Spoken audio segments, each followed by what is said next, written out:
Welcome back to Steve's World of Wonders. I'm here at the Kingston Station Visitor Center. Behind me is City Hall. Going to take a look around Kingston. Very historic city.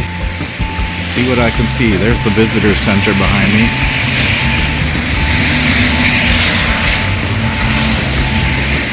And the Prince George Hotel behind me here.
Beside the visitor center here, they have a train, the Spirit of the Sir John A.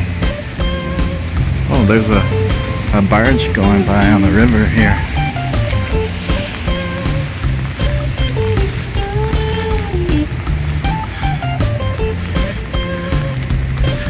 It's a lighthouse.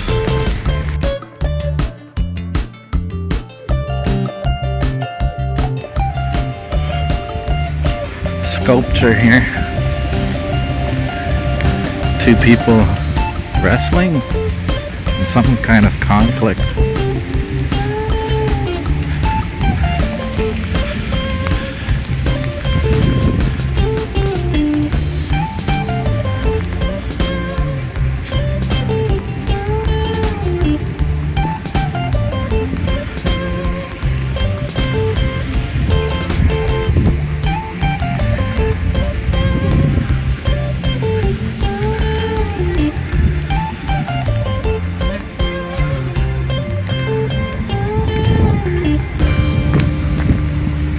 There's another shot of the Spirit of the Sir John A. and the City Hall in the background. And the Visitor Center. There's some kind of arch here.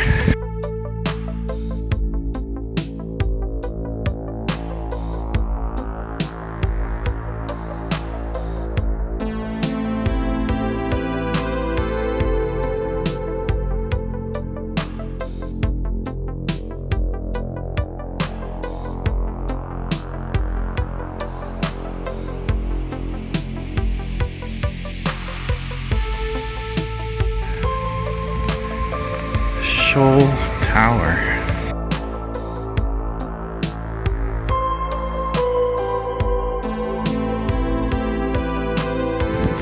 Oh, there's a trolley running there. That's cool.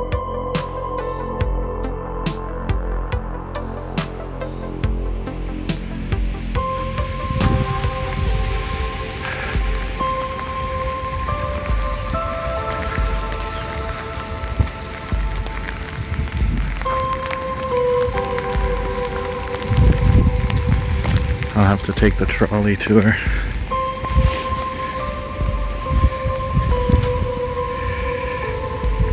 Shoal Tower. The massive round tower rising from the bottom of the harbor in front of you is a reminder of less peaceful days along the Canadian-American border.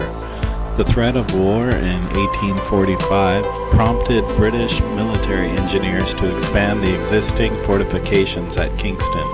Strategically located at the entrance of the Rideau Canal, as well as at the juncture of the St. Lawrence and the Great Lakes. Kingston was considered the key city in defense of Upper Canada. By 1848, the Victoria, commonly known as Shoal Tower, and 3 other Martello towers had been added to the city's defenses. If an attack had occurred, British gunners could have defended the approaches to the harbor behind stone walls up to 14 feet thick. The guns of the Shoal Tower, with the nearby Fort Frederick and the Market Battery, effectively blocked the entrance to the Rideau Canal. While 16 towers were built in the British North America, the Shoal Tower is unique, as it is the only one completely surrounded by water.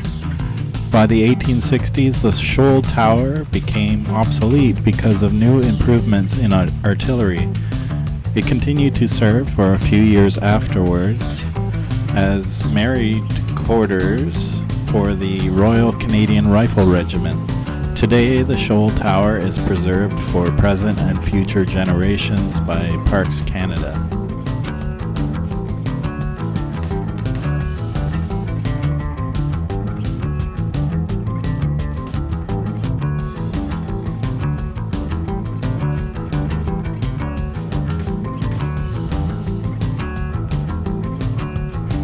Kingston Market Battery.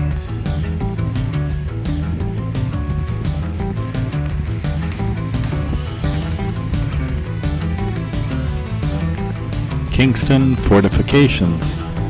The site of the Royal Naval Dockyard during the War of 1812, Kingston assumed even greater strategic importance as the southern terminus of the Rideau Canal, which was built between 1826 and 1832.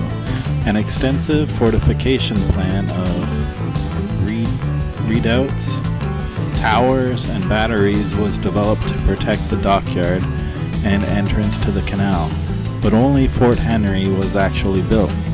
In response to the Oregon crisis with the United States in 1845 to 1846, 4 Martello towers and the Market Battery, which stood on this site, were constructed between 1846 and 1848.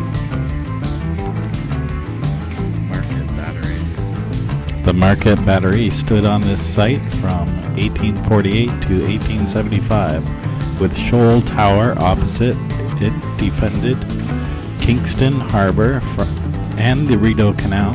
From 1875, this was a public park. In 1885, the Kingston and Pembroke Railway Station was built.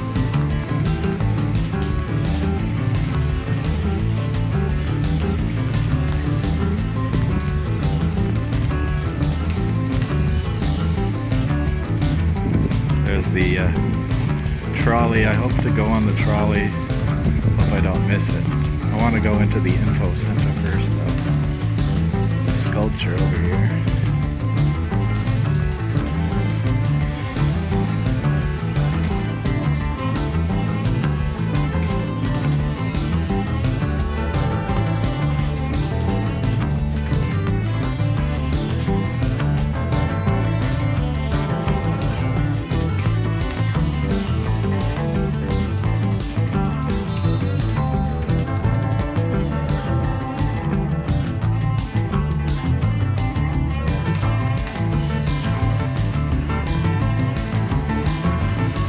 I guess this is a water fountain.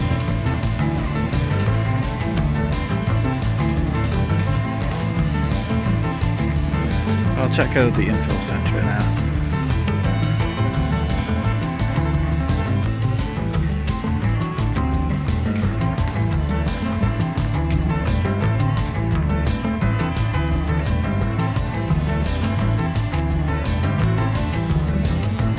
Maybe have a look around the train too.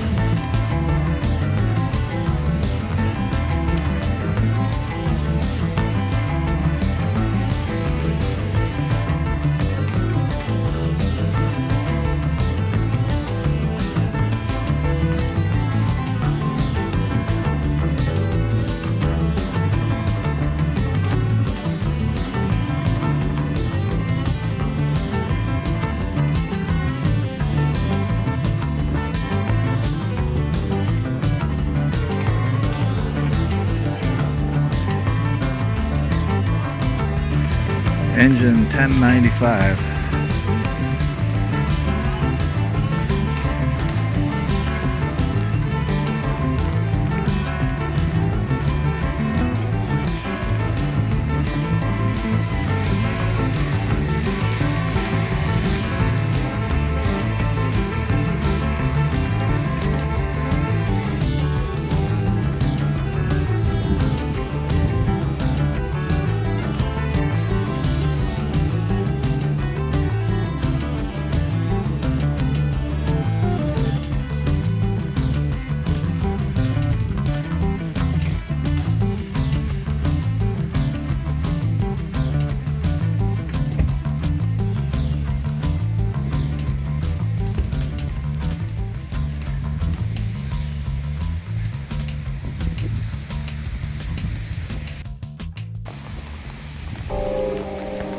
Fort Frontenac. Count Frontenac erected a fort here in 1673 with La Salle as commandant. It was partially destroyed in 1758. In 1783, Major Ross built barracks, later called Tête de Pont, on the site. The original name was restored to the buildings opposite in 1938, erected by the Kingston Historical Society in 1956.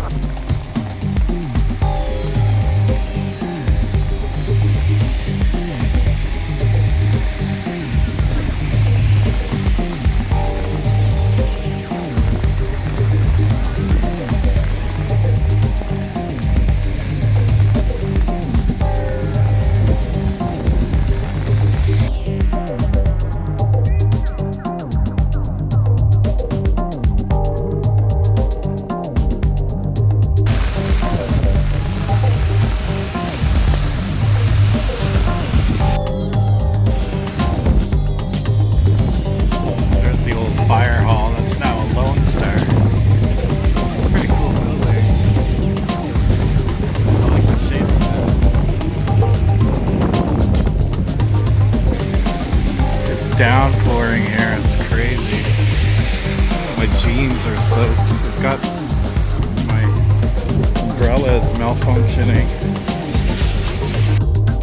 Heard of iron on the top there. It's a nice touch.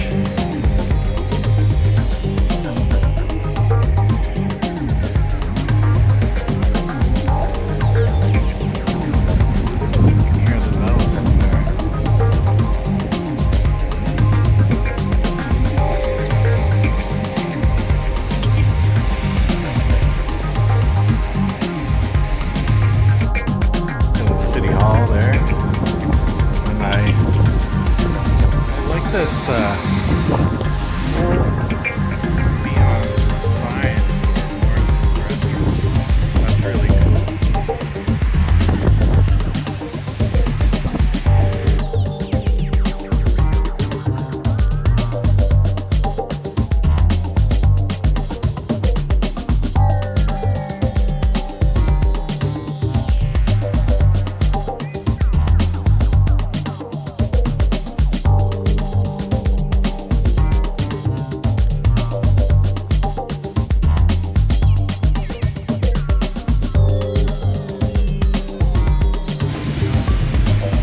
Beautiful buildings in Kingston.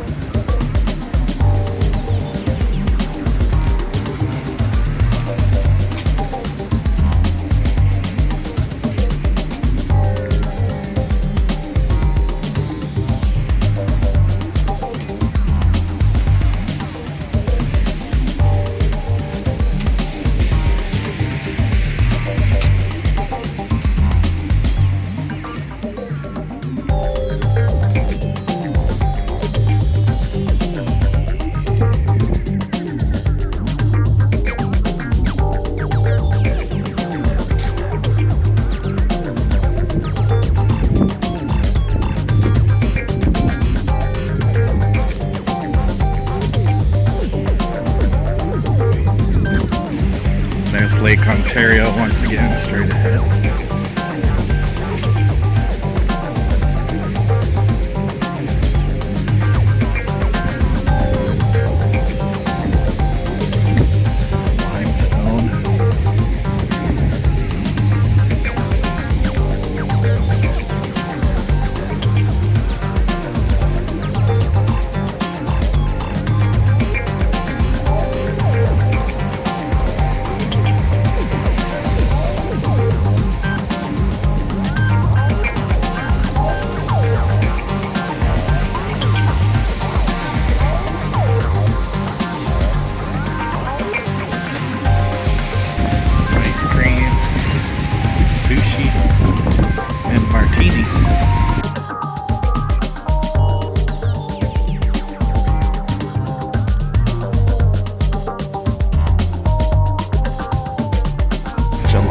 shop.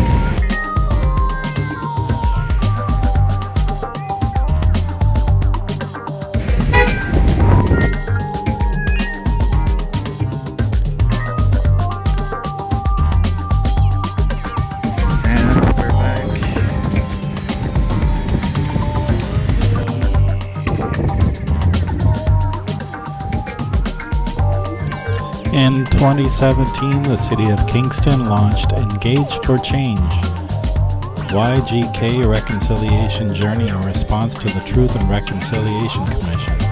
The city also acknowledges the need to investigate its inclusive history and its relationship to Sir John A. Macdonald. Today we acknowledge Kingston is located on the traditional territory of the Anishinaabe and the Haudenosaunee, and the city is committed to working with Indigenous and non-Indigenous residents to pursue a shared path of reconciliation. My apologies to those First Nations for my pronunciation. The endpoint is not known, but the hope is the community will work together to address systemic violence, deal with hard truths, and heal in ways that make Kingston a welcoming, inclusive, and safe space for residents and visitors alike.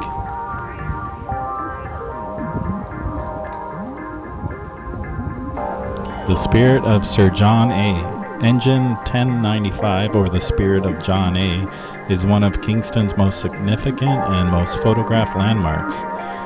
The steam locomotive was built in Kingston in 1913 by Canadian Locomotive Company Limited and was in active service until 1960. In 1966, it was saved by the Kingston JCs and donated to the City of Kingston in celebration of Canada's centennial in 1967.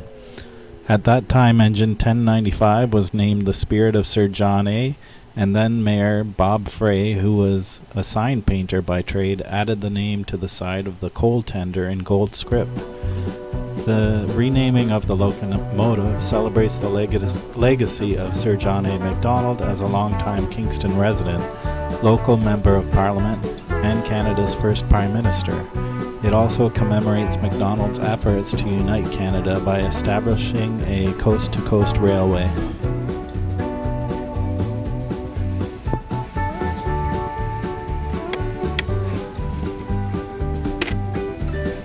D10H class locomotives. Engine 1095 was one of first-class D10H 460 locomotives built by the Canadian Locomotive Company Limited in October 1913.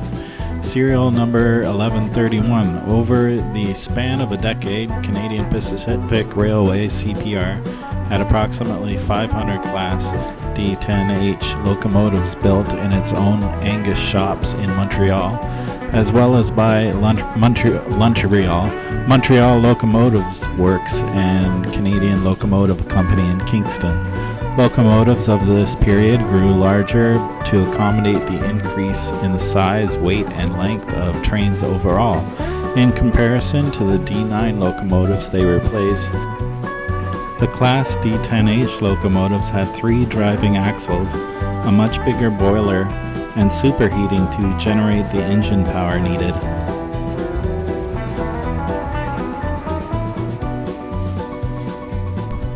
The Canadian Locomotive Company Limited.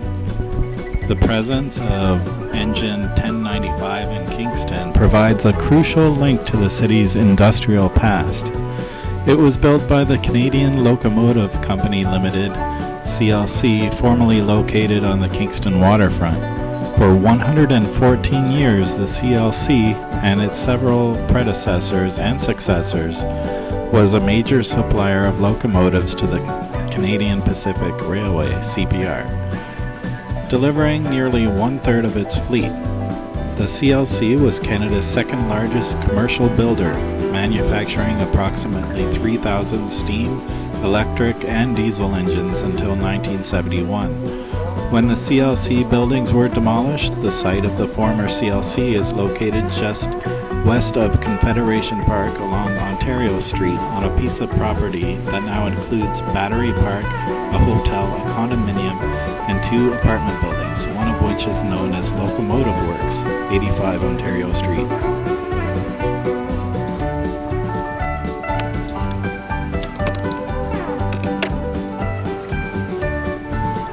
The current location. In the late 18th century, the shoreline was located closer to what is now the east side of Ontario Street. By the early 1840s, wharves were built across the southern part of the shoreline. They were replaced in 1846 when the Market Battery and Market Shoal Tower were built in the 1850s. The Grand Trunk Railway built a causeway between the battery and tower, and then the battery itself was partially dismantled in the 1870s to make way for a park. By 1885, the Kingston and Pembroke Railway acquired the land and the remaining battery walls were demolished. The available property was expanded with infill and a rail yard was built along with a passenger station, now the Visitor Information Center, and freight shed. These rail yards survived until 1967 when the city of Kingston obtained the property to create Confederation Park. Restoring Engine 1095. In 2007, a group of dedicated volunteers known as the 1095 Restoration Volunteer Group submitted a survey of findings and recommendations to Kingston City Council, raising their concerns about Engine 1095's deteriorating condition. Based on their collective experience and expertise, this group offered an overall assessment of the locomotive and made a case for its restoration along with a proposed course of action. This initial request, followed by additional research and investigation by city staff, resulted in the City Council's decision to proceed with the relocation and restoration of the locomotive. This work began in 2011 and was completed in 2013 to coincide with the locomotive's centenary. Local 221. The restoration of Engine 1095 was made possible by a unique partnership between the City of Kingston and Local 221. The United Association of Journeymen and Apprentices of the Plumbing and Pipe Fitting Industry of the United States and Canada. Local 221, established in Kingston in 1900 as a multi-craft union whose members are engaged in the fabrication, installation, and servicing of pipe systems. Their enthusiasm for this project ensured it was completed with a combination of expertise and passion. A number of associated unions and industry partners also got involved, helping to ensure the skills available matched the complexity of the project. The project was completed by the community for the community, a remarkable accomplishment and demonstration of civic pride.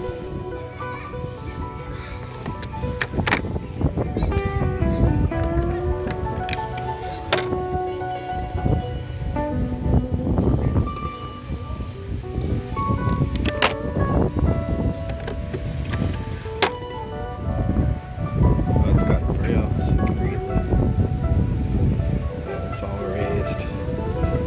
That's cool.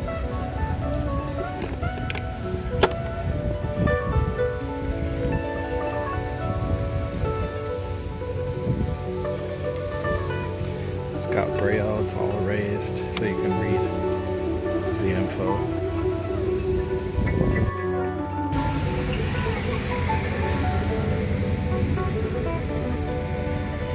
Noticed inside they've got some stained glass in there. Kind of cool. Some artwork, souvenirs.